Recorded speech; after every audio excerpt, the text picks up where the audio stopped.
Attention pro athletes. Want to secure your financial legacy and thrive off the field? Oakbridge Wealth Management, led by wealth manager Chris Anicetti, is your dedicated financial planning ally. But don't take it from me. Take it from the Dallas Cowboys' Tyler Biadasz. He says, Chris set goals financially and has been incredibly impactful in my journey in the NFL. Experience our customized, comprehensive approach, trusted by top NFL players. Don't leave your financial success to chance. Connect with Chris on Instagram at OakbridgeWM_Anicetti. That's OakbridgeWM_ANICETE, and let Oakbridge Wealth Management guide you across the goal line. First sheet again. Big opening. Pass 5. Pass 10. Verno's a man. And he goes all the way to the 15-yard line. 17 yards out the Welcome back to the Believe in Badgers podcast on the Believe Podcast Network, presented by betonline.ag. Once again, I'm Matt Perkins, coming today with a rapid reaction podcast, talking the commitments of defensive end Hank Weber, as well as yesterday's commitment of Vernon Woodward, plus a couple quick thoughts on Daniel Freitag as well. Excited about all of these guys coming to Wisconsin. Before we get into it, though, want to remind you guys that we are presented by betonline.ag, where they continue to be your number one source for all of your online sports wagering needs. You name it, they've got it over there at BetOnline. NBA Finals and NHL Finals are in full swing. Major League Baseball, MLS Soccer, you name it, they've got it. MMA, boxing, casino games, it's over there at betonline.ag. So head on over to the website or use your mobile device to sign up today and receive a 50% welcome bonus using our promo code BELIEVE. That's BLEAV. Bet Online, where the game starts. Okay, we are going to start with the just announced commitment of Hank Weber, the defensive end out of my region here in Middle Tennessee. He's from Brentwood Academy here in Brentwood. We're going to start with the commitment of big defensive end Hank Weber from Brentwood, Tennessee, just down here in my neck of the woods, Middle Tennessee, outside of Nashville. Weber, big 6'4", 260 defensive end, a great fit in the 3-3-5. I imagine he will bulk up a little bit, probably play the college game at around 280, 285, depending on how his body fills out. Doesn't have a lot of fat on him right now. Has a frame that can definitely hold more weight. I am very impressed with this kid. He's a 3-star here on Rivals, pretty much across the board. I like him a lot, especially as someone who's going to be able to hold up against the run and really release those outside linebackers to do what they do best, which is get in the backfield, get after the quarterback, get after running backs, and really shoot the gaps. We're going to turn the tape on here for Hank Weber. And just as a reminder, he is playing in one of the most competitive leagues here in Middle Tennessee at Brentwood Academy, going up against multiple 4 and 5 stars on a lot of these teams that they are facing. You look at a Lipscomb Academy, which produces a ton of high-end Power 5 talent every single year. Endsworth, a lot of these local programs in Middle Tennessee are not only some of the best in the state, but it's a league that is really developing into one of the stronger ones in the country. And you see here, even as a junior, he is really bullying guys already coming off of the defensive line. For BA, he is a two-way lineman, and his raw strength really shows up in his offensive line tape as well. One of the things that you'll also see that is going to be very useful for him is the use of violent, heavy hands. Once he gets his hands on the opposing offensive lineman, it's game over. He has so much raw strength in his upper body that he is really able to use his hands, use his own upper body strength to toss offensive linemen around, shed blocks, and really be able to penetrate and make an impact in the backfield. We're going to see here, he's just someone who can just push the linemen around him sort of at will. And what I think is going to be beneficial for him, especially with Greg Scruggs, we've seen Scruggs really develop guys who were sort of run defenders first into pass rushing threats. I don't think Weber's ever going to be a double digit sack guy.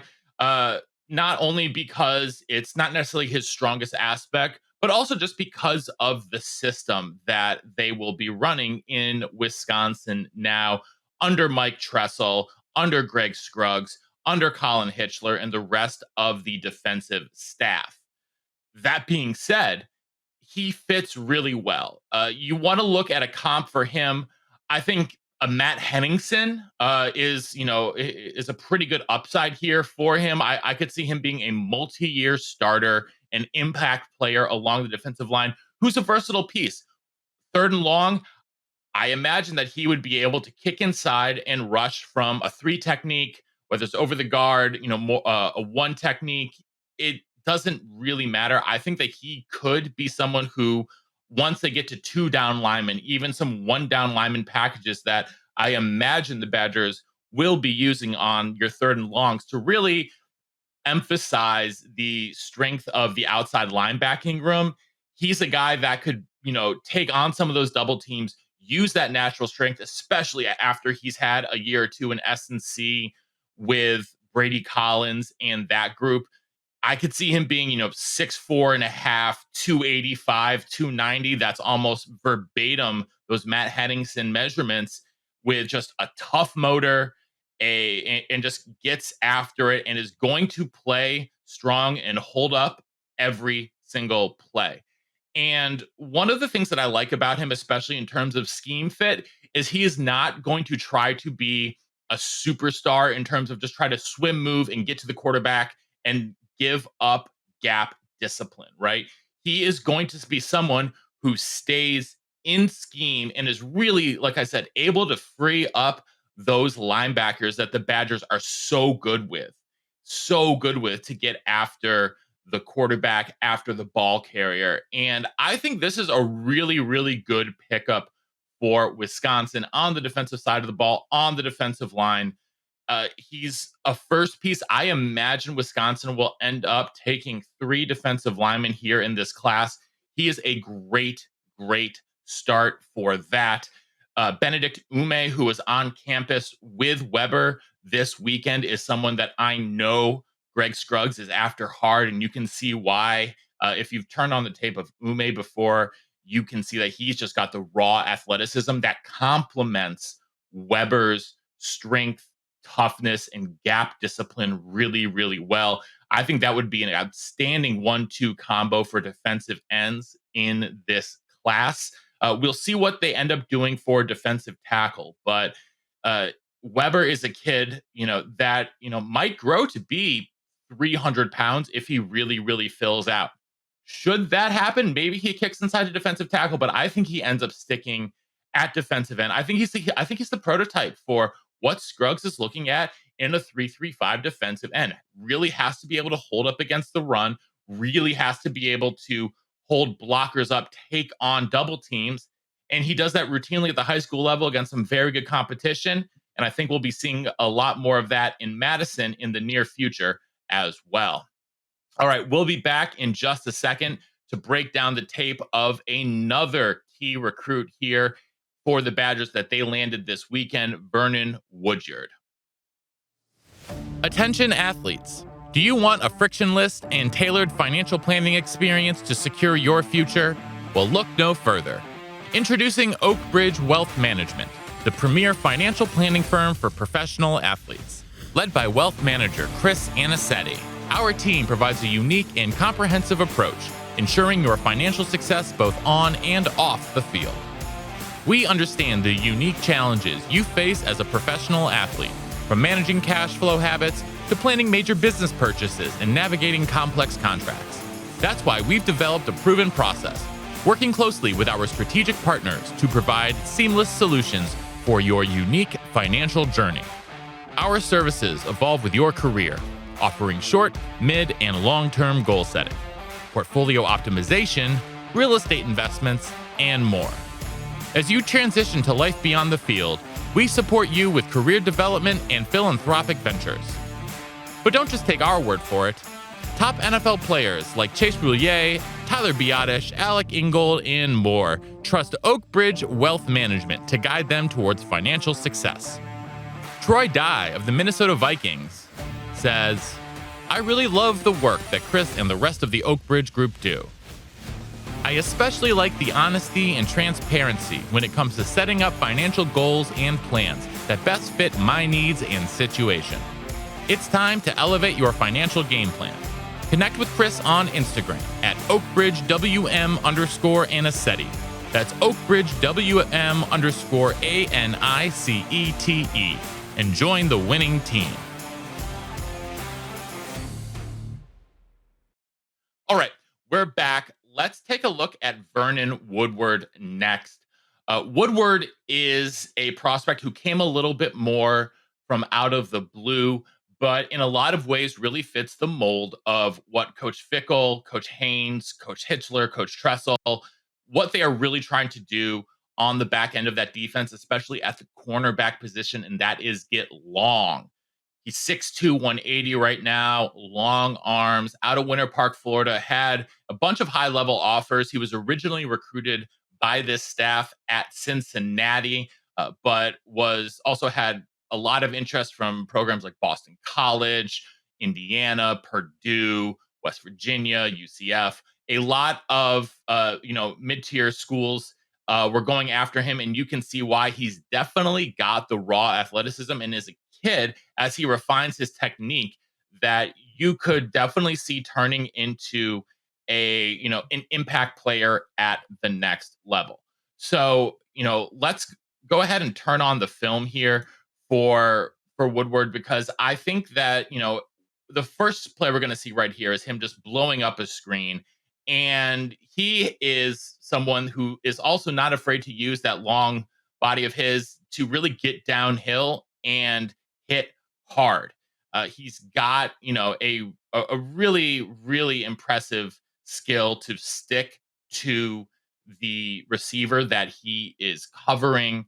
We're going to see him be able to, even at 6'2", here in some of the highlights coming up, really be able to actually flip his hips and be someone who can run stride for stride with a lot of these receivers. Again, he's going against some really excellent competition here in the state of Florida. And, he was definitely someone who Badger fans, Badger recruitniks probably didn't have on the radar as much as some of the other guys who will be coming up and in the visits for the next couple of weekends. But with that being said, it's completely understandable why he is already a take for this staff, because he not only is long and fits that prototype, but he's also not afraid to come up and hit as well. He can, couple forced fumbles here, like we're seeing in these highlights. He can come up and really get it, and he's not afraid to put his helmet down, put his nose down, and get to work and doing some of the dirty stuff that cornerbacks historically have not always been the most willing to do. Really get their hands dirty and just try to blow up blocks and get into the backfield as much as possible. But when it comes to the cornerback position, at the end of the day, it's still going to be about coverage, and it's still going to be about turning those physical traits, that length, that explosiveness, and that ability to really, open up your hips, run stride for stride with receivers. That is going to be what makes or breaks not just him, but any prospect at the next level.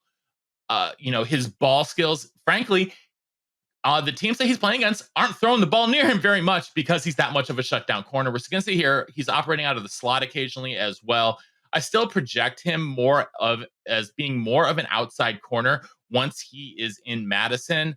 But if he can play in the slot, he can play in the slot. And the staff is looking for defensive backs who can do a little bit of everything, whether you're playing outside corner, whether you're playing in the slot, whether you're playing safety, whether, that's a free safety or more coming down as a box safety with their 5 defensive back base sets. They're going to have to tackle because the Badgers just will simply be lighter up front in a 3-3-5, in a 2-4-5. So the onus is on defensive backs in a lot of ways in this system to come up and tackle. And we can see him do that. And that is going to be one of the traits that is going to be helpful for him. We've seen him, do some work here on special teams in the film as well. We all know that's a great way to get on field, especially as a young player. And if you're going to be willing to go up and tackle, if you're going to be, willing to run through a wall on special teams, it's going to be a way to get onto the field early in your career. So I think for Woodward, and you pair him with Weber, and we look at these two defensive commitments that we've had in the past 24 hours, and we can really see this class starting to take shape. I think that Woodward, pairing him with probably two more longer corners, this staff is going to be all about defensive backs when it comes to just getting guys in the program. They want these long guys, and they've got it here in Woodward. They want, guys who can come up and defend against the run. They've got it here in Woodward as well. So two exciting commitments for the Badgers in the last 24 hours on the football side. And on the basketball side, point guard Daniel Freitag also committed over the weekend for the basketball program. He's also a pretty good wide receiver himself. Basketball thing doesn't work out. I'm sure that they could find a use for him on the football field as well. I mean, he's a big, strong, physical kid that I know is a big pickup for Coach Garden's staff, 4-star out of Minnesota. Wisconsin continues to dominate basketball recruiting in Minnesota in a lot of ways. So, a tradition unlike any other, right? Badgers pulling the best player out of Minnesota in many of the past years, not every year. Obviously, you look at a Jalen Suggs, you look at a Chet Holmgren, but for the most part, they are really just getting after it. Kudos to Greg Garden staff for pulling off that one. We know there have been a lot of people a lot of fans, I should say, around the basketball program, really worried about recruiting direction of the program after a down year. This is definitely a step in the right direction. All right. Well, thanks for tuning in today. We will be back later this week with part 4 of our 4-part series, wrapping it up with the guys over at Vibes. We've got Kenzel Doe, Rob Wheelwright, and Austin Strahler here in the final episode. It's a really fun one. If you guys haven't gotten to know any of these guys off the field before, I think you're really going to love them. They've all got great energy. And, please tune in. Check it out. We've got a lot more exciting news about, Vibes this summer, documentary project coming up. So make sure you're tuned into that. Make sure you're tuned into the social medias as well, at Believe in Badgers on Twitter and on Instagram. And so that'll be our next show, unless we have another commitment coming up. Who knows? June is going to be wild, wild, wild on the recruiting front. So make sure you're tuned in, and thanks for tuning in to the Believe in Badgers podcast on the Believe Podcast Network, presented by betonline.ag. Until next time, on Wisconsin.